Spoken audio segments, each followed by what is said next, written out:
Well, the watchdog group in charge of overseeing the destruction of Syria's acknowledged chemical weapons stockpile says, and I quote, "Now all chemical weapons material that Syria declared has been removed."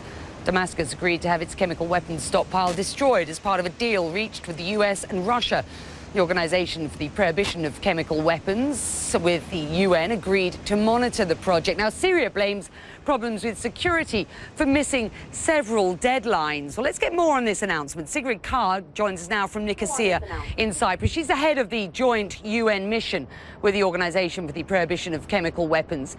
I want you to clarify something for me. Is this, as far as you are concerned, mission accomplished?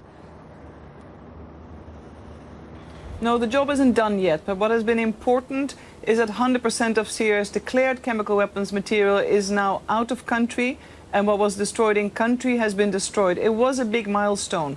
The job from the joint mission is not yet done because we're still working with the Syrians on two areas, what we call now residual activities, which is fine-tuning, revisiting the declaration based on some anomalies, some clarifications that are needed and that were identified in the progress of our work together. And the second area is the agreement on the destruction methodology for tunnels and hangars. But de facto, most and almost all of Syria's declared chemical weapons program in its entirety is no more. And that in itself, of course, is a big milestone for the international community. But we also hope in a very modest way, when looking at the human tragedy in Syria, for the people of Syria and the region.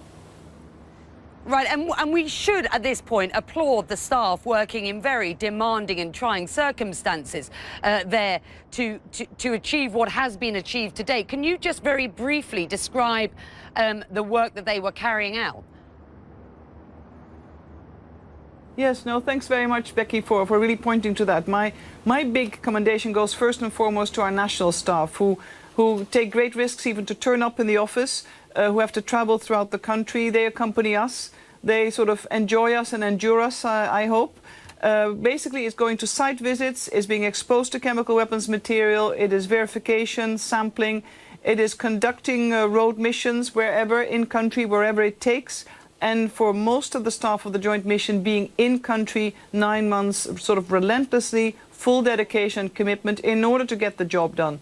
The time frame, as you know, was also unprecedented, and the conditions are without equal.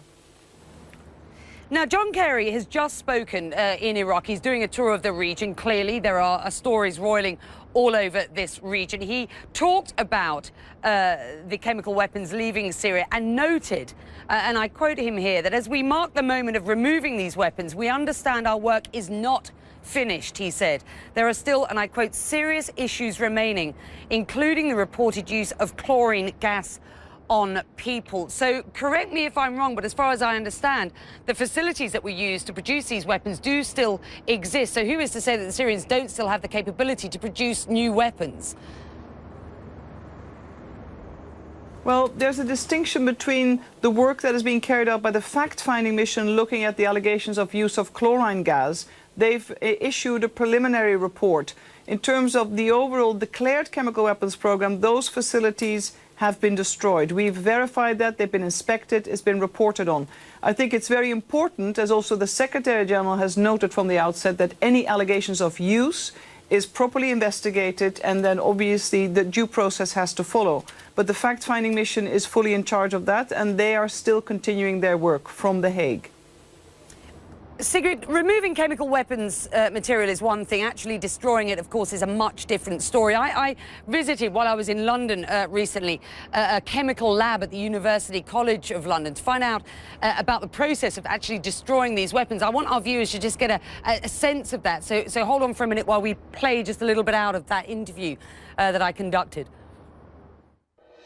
To destroy these things, what you really need to do is to tear them apart. And to do that, what we need to do is to use the same chemistry, interestingly, as you would use to make a bar of soap.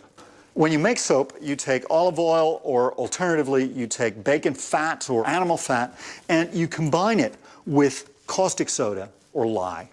And you essentially dissolve that into warm water. That's what you're going to use to actually destroy your chemical weapon. Right, these chemical weapons that have now left the country will be, what, on boats in other countries, and they will, at this stage and going forward, be destroyed. How tough is that job?